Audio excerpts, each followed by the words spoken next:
Well, welcome everybody. Welcome to another episode of UK Edu Stories. My name is Mark Anderson, and along with my co-host, Lucky Youssef, we are very pleased to welcome you to this evening's show, looking at remote learning. It's a hot topic on everyone's minds at the moment, particularly with the deadline for the end of September for school having their policies and things in place. Before we get into that, though, as always, Bookie, how are you and how's your week been? How are you doing? I'm keeping well, thank you, Mark. And it's been a good week. Been in school, and I think we're starting to slowly get into a rhythm and routine. So it's just nice to see everyone is healthy and happy. So yeah, it's a good week this week. What about you? How's your week been? Yeah, really good. Sort of finalised a few things for a course that I've done on the topic, actually. But we don't promote that stuff on note, so I'll stop with that. But I'm really pleased that that's gone live. Okay. And been getting a lot of things up and ready for the Learn Live UAE conference I'm organising with Ollie Lewis on the 16th of October. So really excited about that. Got some fantastic speakers lined up for that. So it's been really, really good. And other things, I've been keeping my head down, to be honest, trying to get through the many words that I need to write in my new book. So don't want to sort of, again, don't promote that too much either, but no, just trying to keep my head down and balancing meetings and other work and things alongside trying to get things sort of thrown down for the book. So that's what I've been up to mostly this week. But back to the show, Bookie. Tonight we're really pleased, aren't we, to be welcoming two guests. I've got some slides to bring up and share with you. And we have Sandie Kaur joining us, along with Harmeet Sahota. And it's an important topic, as we mentioned. It's about how to switch to remote learning in a heartbeat. Now, the reason why it's on the front of everyone's minds, and I'll just go back to the beginning. Sorry for the screen flashes then. But it's an important topic on everyone's minds at the moment, particularly because the governments have asked for schools to have, and I mean, this guidance document for full opening of schools, Bookie, I mean, it is a beast. On the DFE's websites, but there's really clear expectations for schools outlined in this document, not just around remote learning, lots of things you can see down the side here: transport, attendance, catering, estates, educational visits, school uniform, all of it. There is so much in here, but there are some significant and important things to take on board around remote learning inside here. For example, it says around remote education where needed, this is high quality and safe and aligns as closely as possible with the in-school provision. They're really clear, the DFE, about what their expectations are. So it should be integrated into school curriculum planning. It may need to be an essential component in delivery of school curriculum. And it needs to be in place, and schools need to, by the end of September, have a policy in place which outlines what it is that they're actually going to be doing.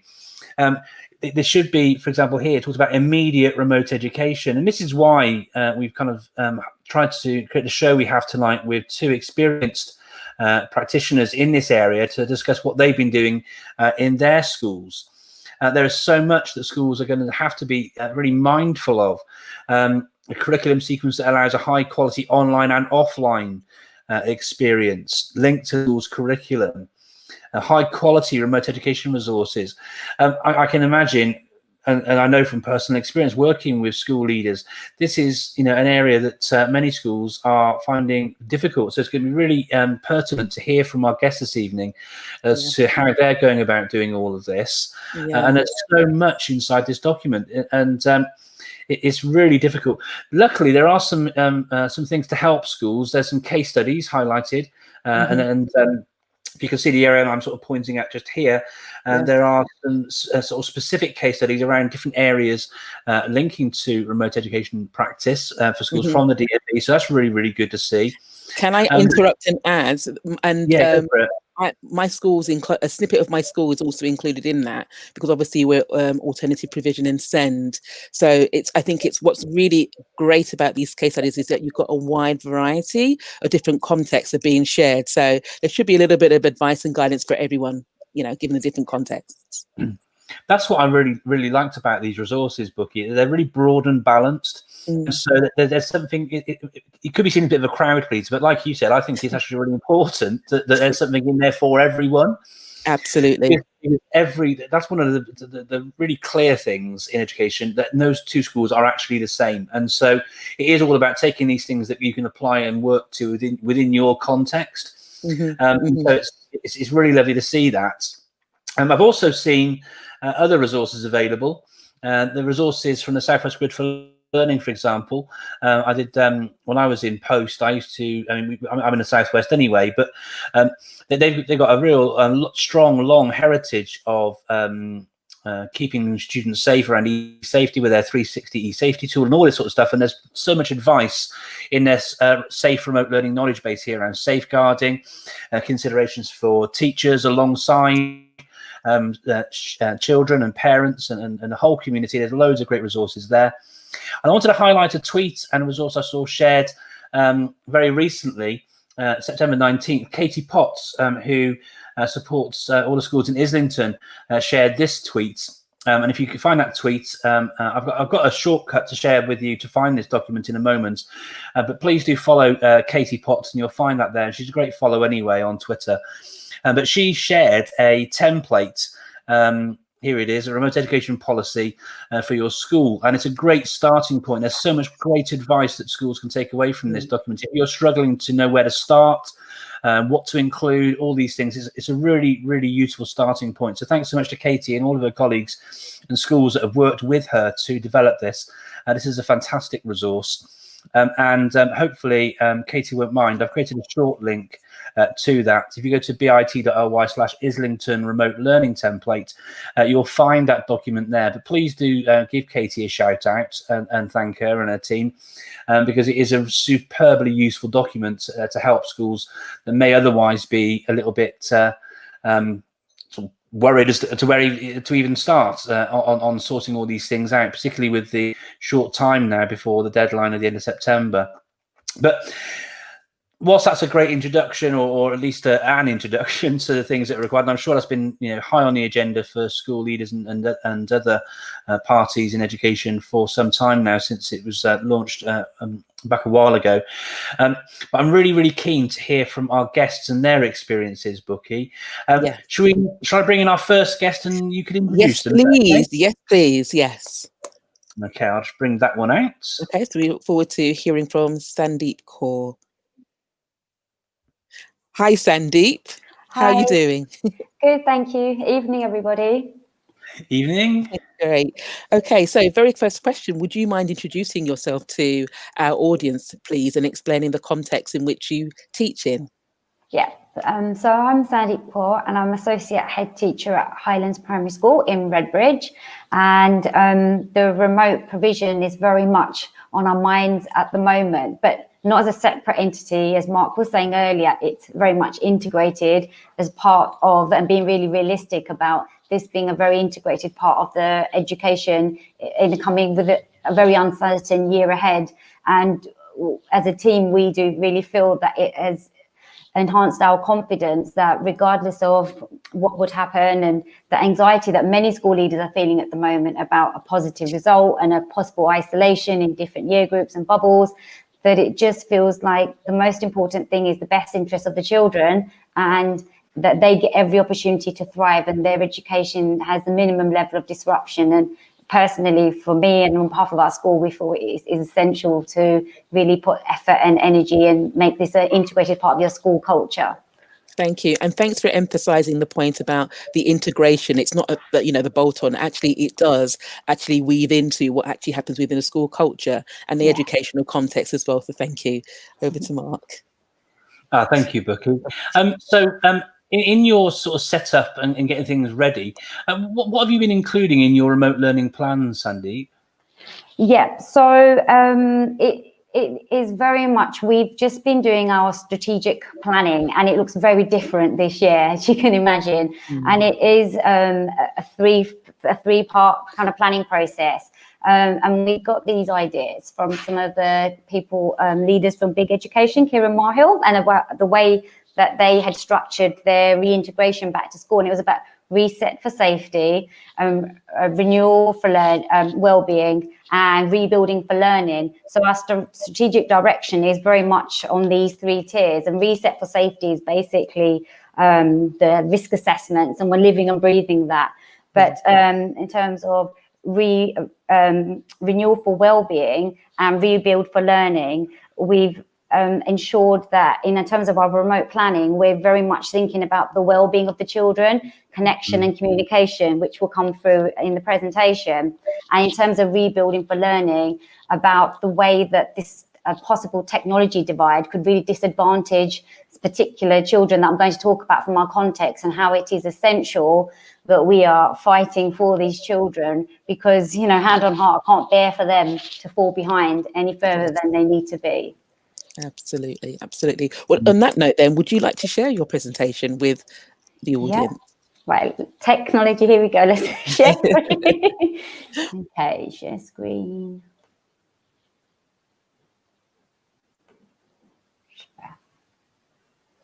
Okay, and I'm just going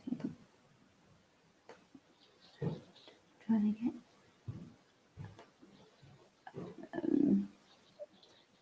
so I'm trying to get to my PowerPoint, which is down the bottom. Yeah, that's right. Okay. Yeah, it's just opening. Sorry.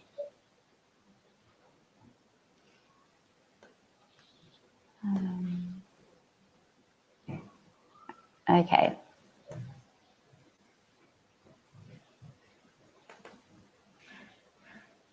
Okay, can you see that? Yes. Yeah, we can. Yeah, so if you want to put that Brilliant. full Okay, screen, here good we to go. go. Okay, so remote learning, our journey, and very much it is, as I just said earlier, it's about the connection. Hence, we've got the holding hands community here, and we really are a school that are thinking about far horizons, not just about in the moment where the children are right now, but really thinking about the impacts of our decisions today on their long-term future, and the role that remote provision has in this. And before we went forwards into thinking about our remote provision, it was really important to engage with our why. And again, as I said, our new strategic documents, our aim for rebuild for learning is that school experience through uncertain times that ensures our children feel safe, their confidence is developed, relationships are nurtured, there are strong opportunities to develop their language, and they have every opportunity to progress and achieve their full potential in learning. And this is regardless of being physically in school or whether we have to move into remote provision, isolation. Those 2 weeks are not time to lose, and we want to maximize that time. And that's why the way that we plan strategically is about fluidity and flexibility. And the key words that came up for us were equity, connection, opportunity, well-being, listening, the new normal, reflection, flexibility and growth. And a book that has really inspired my thinking, and we've shared this as a team at school, is People Like Us by Hashim Mohammed. And he talks so very much about the importance of getting to know the rich backstory of each child.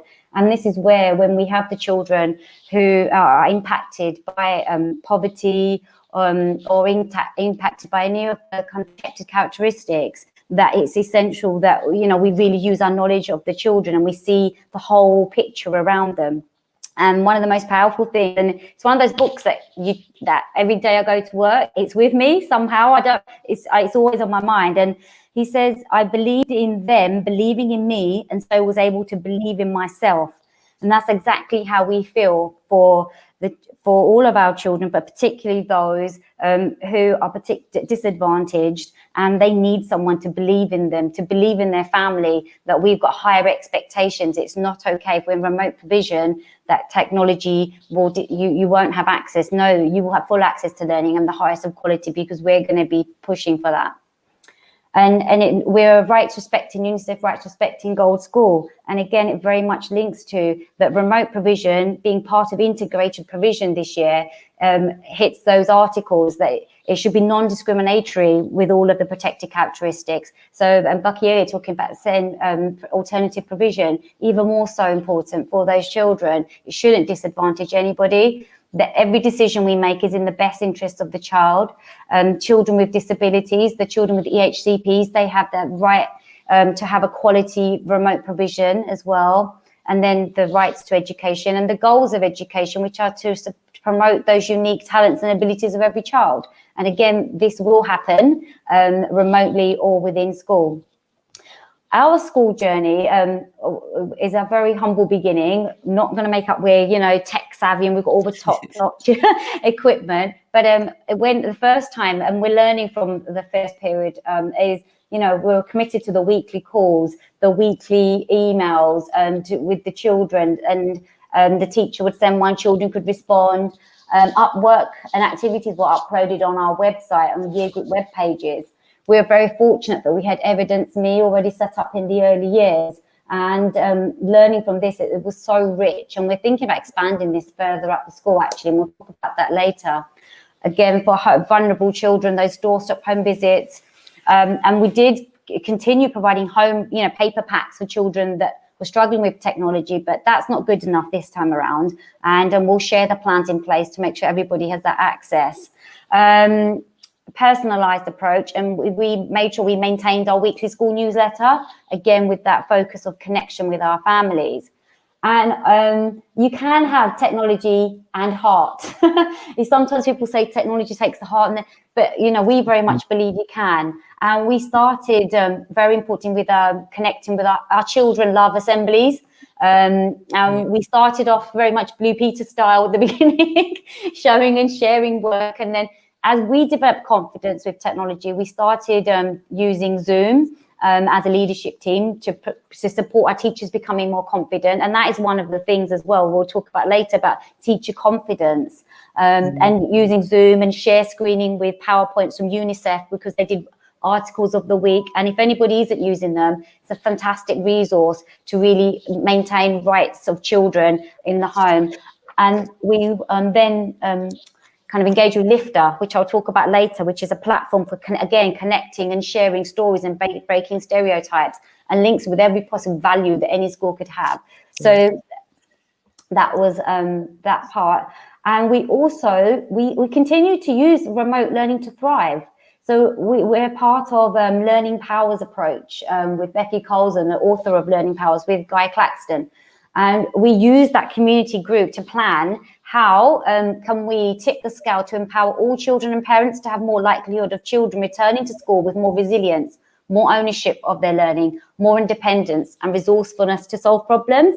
So we had a structured program that we shared in our newsletters, and the families responded and they shared back videos and work that the children did at home. It was wonderful to see the way that we promoted the power of play, open-ended investigations, gardening, all of those things, noticing, nurturing relationships, the quality of what we got back. And we know it worked because our children on the whole have come back more resilient, stronger, and that is the beauty of why what we do will go in remote. Started building up our team, being online, live, remote. Slowly, we started our Twitter page, again, more connection. Teachers started doing challenge videos for the children and they would respond. And we're going to keep up with our Twitter page has been really successful. Google surveys has been something that has been invaluable to us to constantly gain feedback from our community and how we've served them and how they feel the quality of the provision has been in meeting the needs of our children. And from the survey, the first round was we weren't doing live sessions, but the teacher, the parents and the children gave feedback that they really missed that connection. And it was a balance about helping, supporting our teachers' well-being as well, managing, because many of them at home with children, and they haven't done this before, and we have to understand that. So we wanted to be supportive, and it was engagement with the teachers.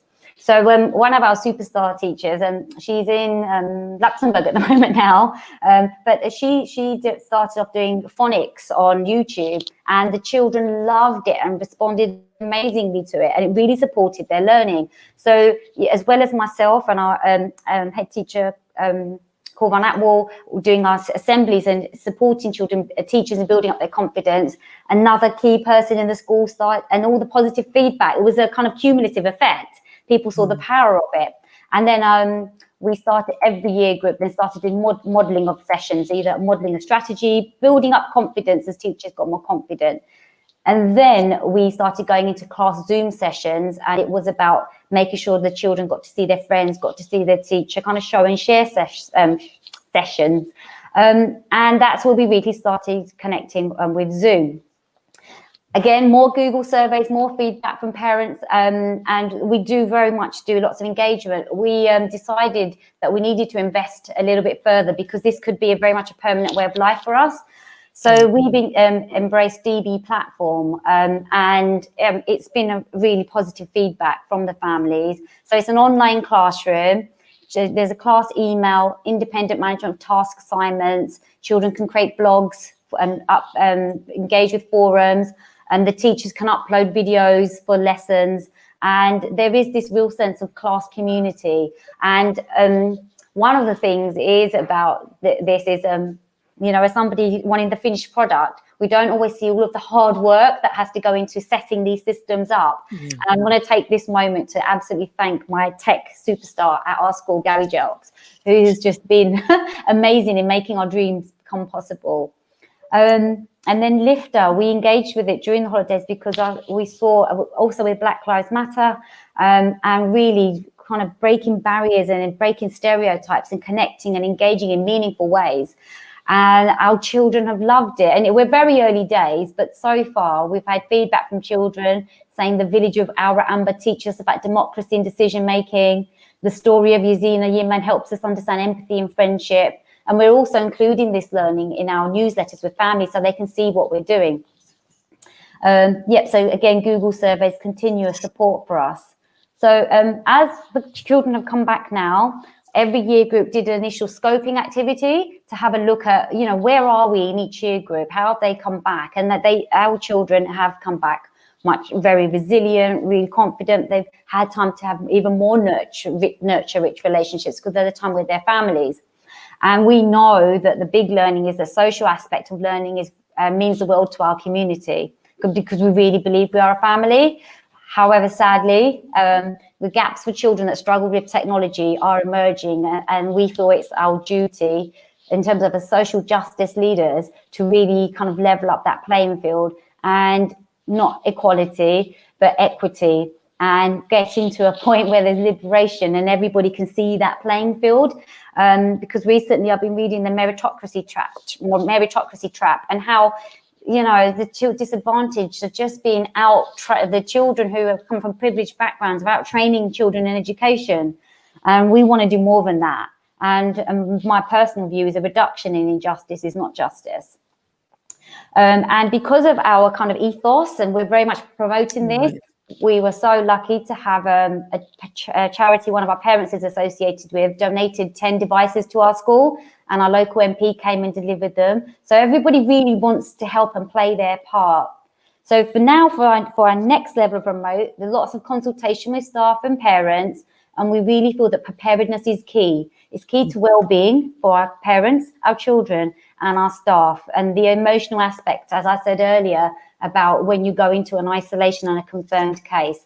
So we've spent a lot of time getting ready. So we've already got packs ready to go home in the event. So whiteboard pens, books have gone home. We've done all the surveys, every single family. We know who needs a device, who needs a router, and we're financing that.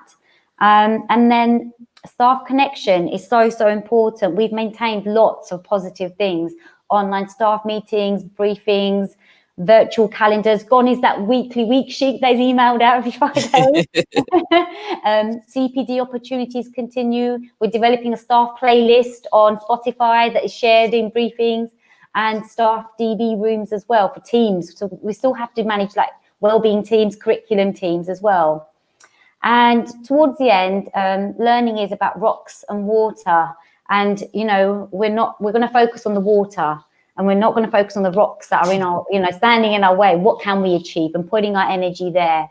And very lastly, top tips to lead in terms of remote plan: factor in uncertainty and step into the field of all possibilities. The book I love is Deepak Chopra's 7 Spiritual Laws of Success. Here you go, technology and spirituality.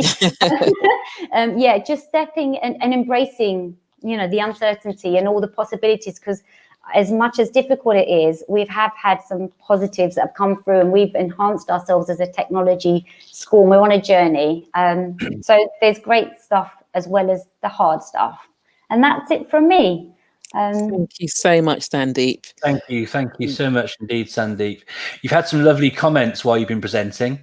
Sarah Hazel sent through a few. She agreed that access to technology is key in ensuring that children aren't put at a disadvantage. And we had a comment from Gary Jelks as well, who said as well that helping vulnerable families to have access to technology is absolutely key. So it's been lovely to see those.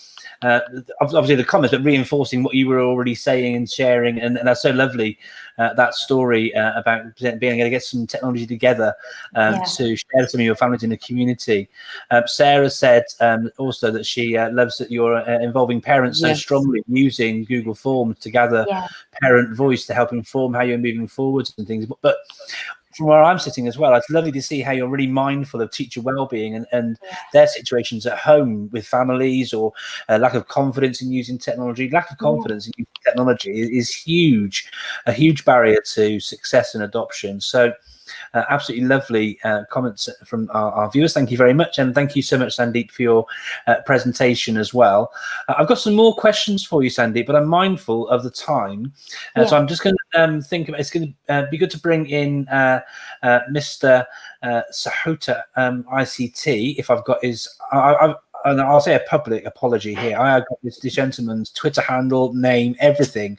It feels wrong this week, but it gives us real pleasure to invite and brings Harmeet Sahota to the show this evening. Hi, Harmeet. How are you?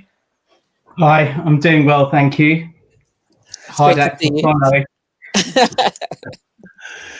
Great. Thank you very, very much indeed for volunteering to come and join the show and share your experiences with us. Like Sandeep, when she first came on, could you introduce yourself to the audience and explain your role and the context you work in, please? Yeah, my name's Harmeet Sahota. So I'm a part-time senior assistant head teacher at Queensmead School. I've been teaching 16 years and I've been 10 years on the SLT. A couple of days a week, I help schools set up their digital strategies. Okay, fantastic. Brilliant, sir. Thank you very much. Brookie, over to you. Okay, so what examples of best practice have you seen with regards to remote learning? And I ask that because I know that you are quite extensively involved in sort of like the EdTech sector. So would you mind sharing some examples of that, please? Yeah, it's actually really refreshing just yesterday. So like with other schools, we've had quite a few teachers self-isolating for a couple of days here and there. And walking past a classroom, there was a teacher delivering a lesson from home, and we had a LSA in the room who was facilitating the learning. So basically the teacher self-isolating from home was delivering the content, and the LSA was asking students to respond when their hands were up, and it worked really, really well. And we've also seen a couple of hybrid models as well, where we've had students self-isolating and we've got teachers who have been delivering to their class, and then a couple of students at home. And I'll be totally honest, we haven't really given them training, and they're doing it better than, you know, what we would suggest. And these are, you know, teachers are unsung heroes in these instances. They just are learning new tips and tricks, and they're sharing it with all other staff. And it was just really great to see, and it really did work quite seamlessly. So those are the two that I've seen. If you ask me about another couple next week, it might be a different story. But great examples, though. They are great examples. Yeah, I love the fact that what you've also highlighted is the fact that the teachers as well as the students are just rising to the occasion and actually just trying to find ways of making it work and making it work even better than expected. So that's really great to hear.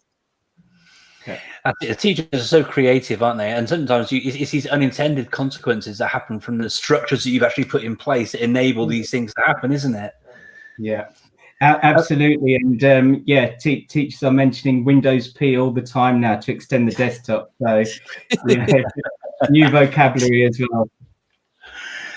Superb. I've got another question for you. Given your experience, Harmeet, what advice would you give to schools or colleges to ensure that when if they do have to sort of switch in a heartbeat, as it were, to remote learning, in your experience, what can they do to ensure that having to close the school really quickly and switch to remote learning doesn't generate loads of extra work for teachers? What advice would you give to schools around that? So hopefully in the presentation I'll touch upon some of these elements, and I think it's just forward planning. We were in a really fortunate situation that pre-lockdown, when we knew that there was a lockdown coming, that we just started to streamline all of our communication on a site and centralize all the information.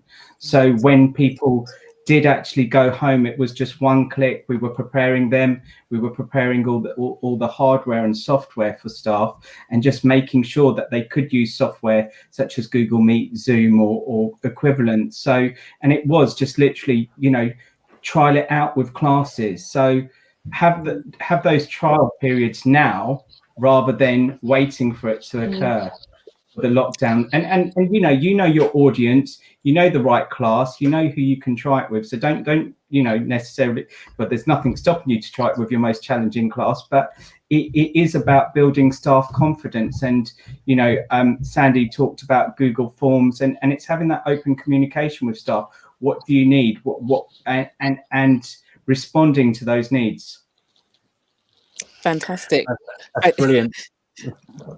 Go on, okay, sorry, I was going to say, you mentioned your presentation, so I think now might be a great opportunity to actually just share it with the audience, please. Okay.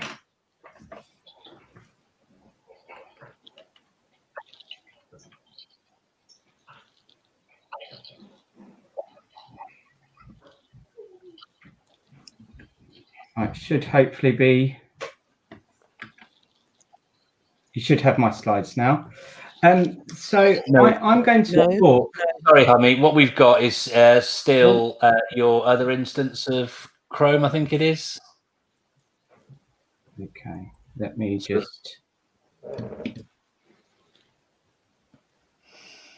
Whilst you're just bringing that up, just want to bring up this comment that Sarah said in reply to what you were saying, Harmeet, about how it's great to see the versatility in teachers and students responding to the situation and not letting it stop them doing what needs to be done. Thank you for the comment, Sarah.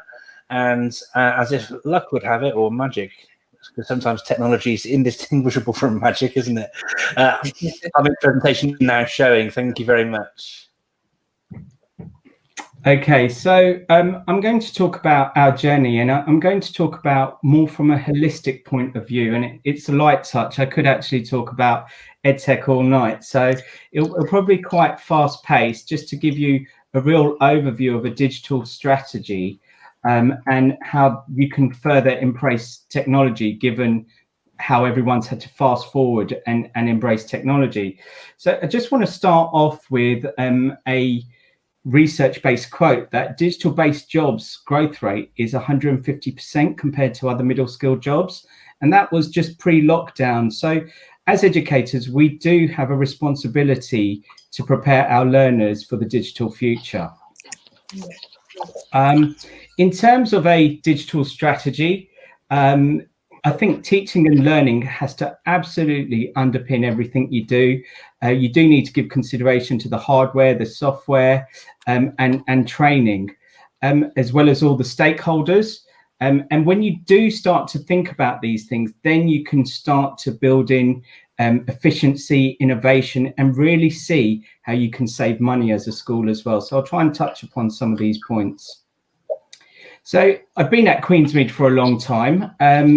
About 6 years ago, a colleague of mine, someone you may know, Mark, Paul Crossley, I used to be his boss, we had a discussion about going and getting iPads. And actually, we took a step back and thought, well, it shouldn't be about the device. It should be about the platform. It should be about the system. So we did a fair amount of research. We had a working party. We had 12 teachers in there, and we included people who were not so, they basically some people who who are scared of technology, just to really get their points of view and get a holistic view. So following that, we decided we were going to go down the route of G Suite. We migrated our system over, and we actually interviewed students to become Google champions, and we had the students who ended up training the staff. And from that point, we decided to make sure that G Suite was going to be part of the ongoing CPD, whether it was a teaching and learning community, teaching and learning thoughts for the week, whether it was a 2-minute slam, staff development, and it's part of our induction program. And now it's utilized every day. And from that, when we, in 2015, Chromebooks, we came to be aware of Chromebooks. We had a trial, and that was quite successful. So in 2015, we went 1-to-1 with our post-16, and we also bought Chromebooks for a couple of departments. And we also bought Chromebooks for our pupil premium using the funding. And I struck a deal with Vodafone to make sure that all students who didn't have internet were able to access technology from home. And our aim was that 100% of students should have access to technology in school or at home. So we were quite fortunate. We were thinking about that 5 years ago, rather than being prepared for the next couple of weeks.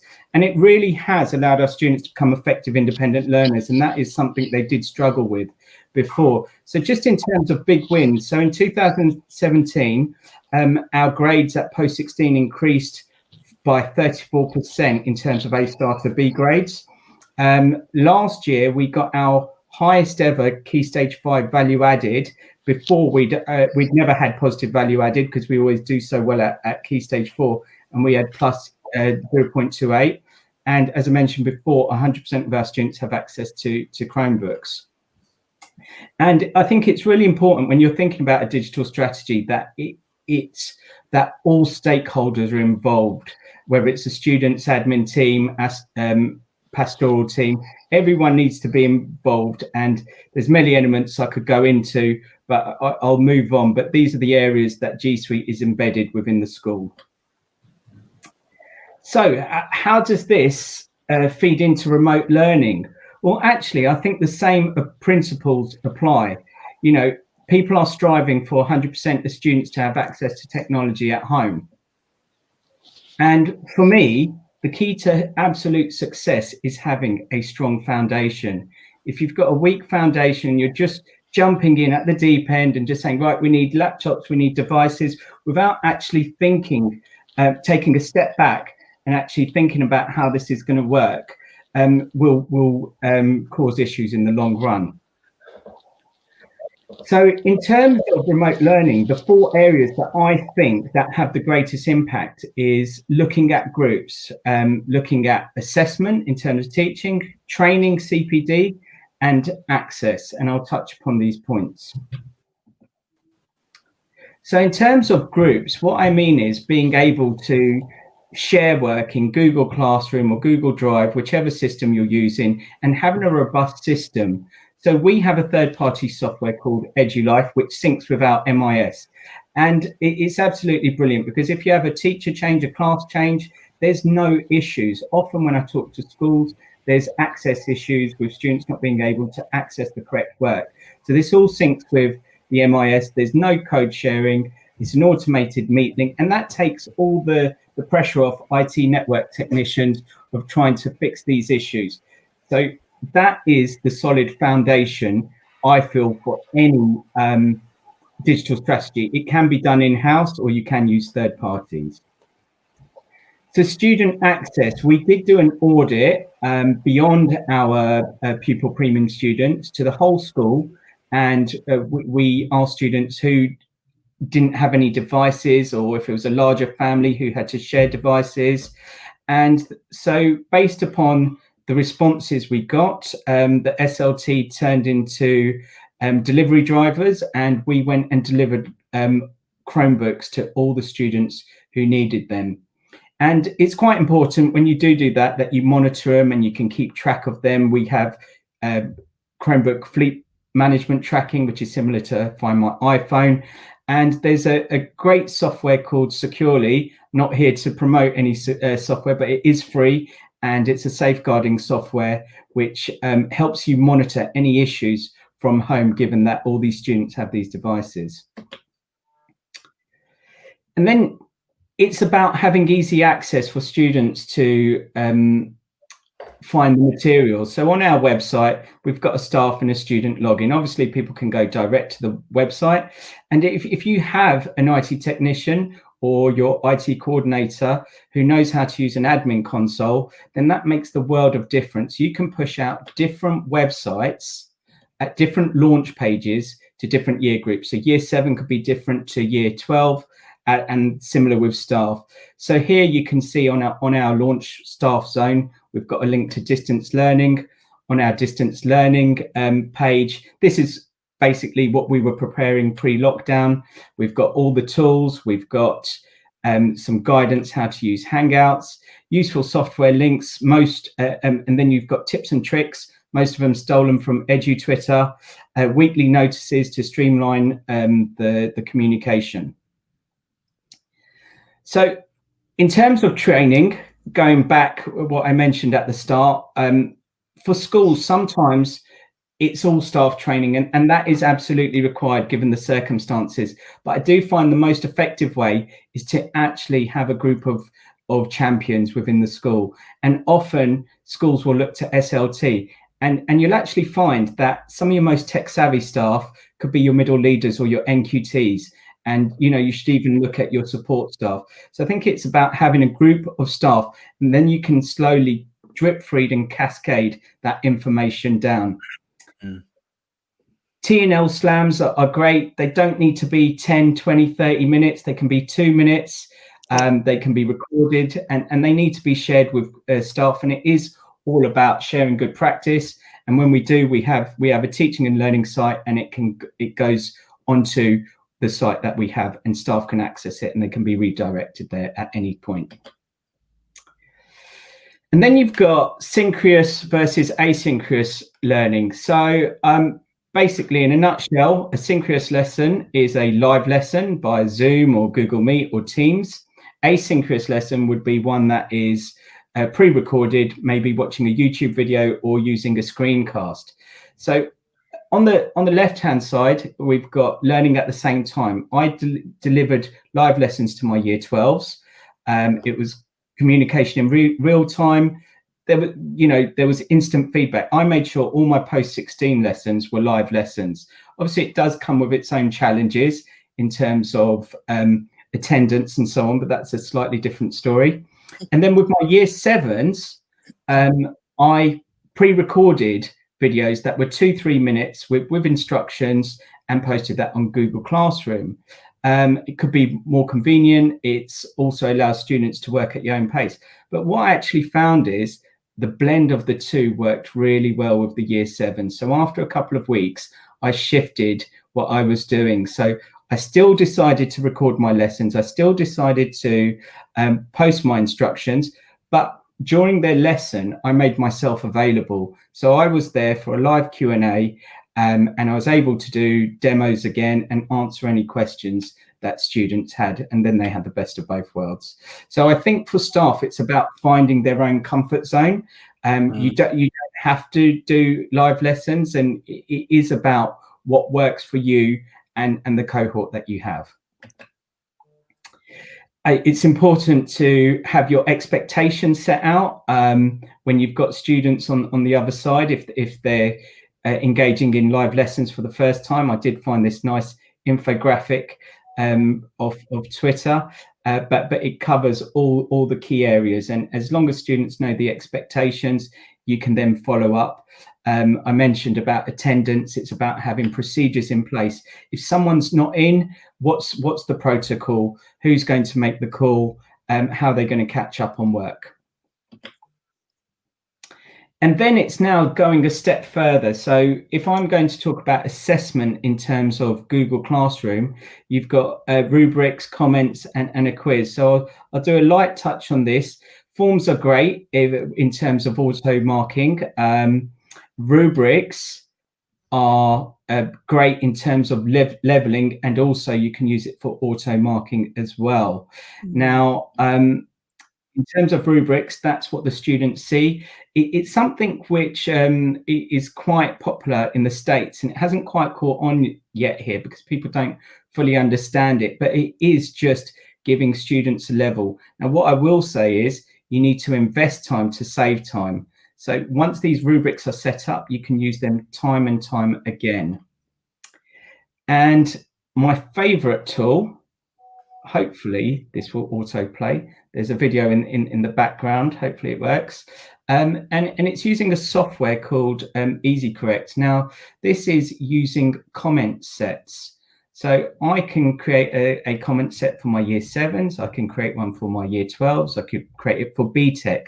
You can do it by topic. You can do it by year group. And you can actually share all those comments with staff. And you can see these popping up, hopefully. And they are literally in real time. And then the best one is the audio feedback. So you just click on the tool and you record into the mic, and you just insert the message, and then it comes up as a comment, and then students are able to play that back in their own time, which is great for accessibility. There's also a round off feedback which summarizes everything for you. So in terms of providing feedback for students, and I think this is great for teacher well-being, in terms of audio feedback, the time investment is low, the impact is high. I think with comment sets, again, the impact is high. The impact is high with all of these in the top right, but you do need to invest the time. But once you create that quiz, once you create that rubric, you can use it over and over again. And we do have staff who also give video feedback. If you do decide to do that, just make sure you have got the dog in the background, or your kid screaming, or your partner shouting at you. There's my top tip for today. So in terms of barriers, I've tried to give you a holistic view, and slightly controversial, but I thought, no, I'm going to go with it. You have blockers in schools, and it's reluctance from certain staff, workload and confidence, and also finance. So we'll start with staff confidence, and all I'm going to say is CPD, CPD, CPD. You need the expertise. You need to invest in your team. I mentioned about digital champions and ninjas, but there's so many great schools showcasing good practice. There's Google reference schools, which means any school can come and visit us. We have schools requesting to visit us from Brazil, Germany. We had 50 head teachers from Scandinavia. We get 0 from the UK. And so that says it all, really. There's Microsoft Showcase schools. There's Apple Distinguished schools. You can find all of these, and these are schools leading the way with these with the softwares that they've embedded across their schools. And you hopefully would have seen it across Twitter. There's the EdTech demonstrator schools, and they're doing absolutely fantastic things. So I would strongly recommend that you try and connect with these schools, and they will always be willing to help. And as I mentioned before, trial and error for staff, trial and error. So blockers, there's some absolutely great staff in school, and then you've got some great IT technicians and support staff, but sometimes you might find it could be a member of SLT, it could be anyone, and they're saying, no, we're not going to invest in EdTech, no, we're not going to use Zoom, no, we're not going to use Google, and sometimes there's not a reasonable justification for it. And then if you take a step back, you need to think, why are they blocking it? Is it to do with confidence? Is it to do with a lack of knowledge? Just because they're an IT technician doesn't mean that they know the back end of these tools. They're forever evolving. Could it be because you're treading on someone else's toes? Was it someone else's responsibility, and actually they feel, well, I should have done this? And I think it all comes down to expertise. Or it could even be that someone says, no, I really like that one feature on that software, so we need to stick with that platform. And obviously, if they're quite high up, they may be quite powerful. But I think you need to take a step back And as Sandie was talking about before, it's all about the students. It's about the teaching and learning. It's about the students. I was talking to a school and they said, oh, we invested a whole year for the staff learning a tool they were using. We can't go and move to a different one. And for me, that's weak leadership, because you're thinking about staff moaning rather than what's for the benefits of the students. And as I said before, connect with others using the EdTech demonstrator schools and all the others that are out there. Workload and well-being. As I mentioned before, there's so many emails flying about what time you need to be on duty, who's on break, who's in which class, who can go to the canteen when, and it can be quite overwhelming. And it is important to send those emails out, but streamline your systems. Put those key bits of information on a site. Have it available for staff so they can go and find it easily. And as I demonstrated before, the audio feedback and comment sets, they're absolutely brilliant. I did mark a class set in 17 minutes once. Finance. Now, I've tried to be really positive, but schools do need to be aware of this. I really hope they are. So in response to COVID, Google Enterprise, every school was upgraded. Microsoft Teams, everyone was upgraded to the full package. Zoom, everyone was upgraded if they requested it. 31st of September, that's all going to go. You have to pay for the software, so be aware. If you're not using any of these platforms, there is a $2K grant available from the DfE. I've had schools tell me that they've saved 80K in printing. I was a bit dubious about that, so I went halfway through and gone with 40K. In our own school, we've saved over 35,000 in terms of reinvestment. We went from 10 IT rooms down to 3. And if I have my way, I'd like to further reduce that. And I've got another school talking about saving 100,000 by going serverless. So if you go back to the digital strategy and take a step back, and you don't have to have the expertise. You've got people around you. If you had a physics teacher leave and you had no one to teach physics, you would go to reach out to your other schools and put them in contact with someone who's brilliant at teaching physics. It's no different with your digital strategies and your remote learning plans. Thank you. Brilliant stuff. Thank you very much. That was a very detailed presentation, Harmeet. Thank you so much for sharing that with us. Let's bring it all back so we're all back in the room, so to speak. There we go. And Sandie, there she is. Fantastic. So many things to unpick in that presentation, Harmeet. But what I am going to do is I'm just going to jump into some comments and things that we had from some of our viewers, if that's okay with you. Yeah, sure. We want to hear from Therese Winther saying she liked the idea of getting Vodafone involved. I'd like to know more about this, please. Could you give her some pointers as to how that sort of came about? So that was about 5 years ago. So I just reached out to O2, Vodafone, and could have been Orange at the time, and Vodafone were the company that came back, and I just said, we need to provide software. So sorry, not software, internet for our students. So we were just given an account manager. So I just emailed the contact support team at Vodafone. But I think there's scope to do something on a national level here. This is something that the government should be doing. But it was literally me just reaching out to them, and we've just set up contracts and we pay a monthly fee, and it's minimal, and it comes out of the PP funding. Now, I do have an email address somewhere, so I'd happily forward that on. Fantastic. Very kind of you. We had a similar thing at my school. We had an orange mast, orange mast, on top of the school, and we were able to sort of strike a similar deal in supporting some of our FSM students through a similar sort of setup. And what I found is actually, these businesses are really, keen to be supportive and helpful when they can. So I wouldn't be surprised to hear more stories.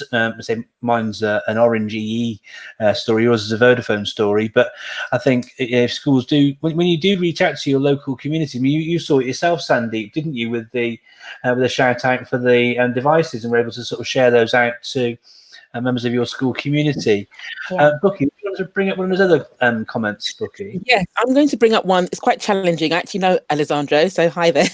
But this is an interesting question. During these difficult times, how important is it for senior leaders to keep a positive outlook on the future and plan ahead for when the pandemic is over? That's I think a powerful question. What role do you think the remote learning could actually have in what you've actually set out within your context? Sandie, I'll start with you, and then Harmeet.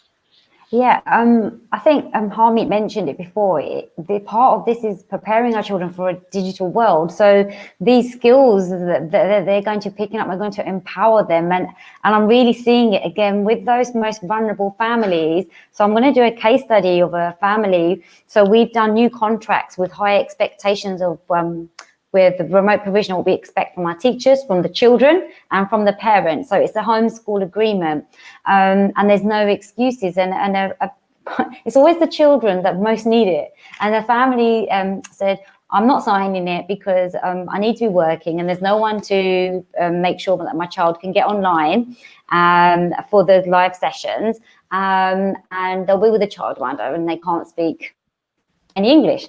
And I was like, what, and I was like, right. But the thing is that these sessions are being recorded. And if you're at work, and you have to understand and empathize that families need to work. They need to put food on the table as well. But you can watch it. You can do it in the evening because it's recorded. So the technology is there. And I just think it's about kind of raising our expectations of what the children can do and how it can empower them. Because when they go to secondary school, primary, it's a real shock how much they have to be independent and manage everything online, their homework, the uploads, and this can only get them better prepared for the future.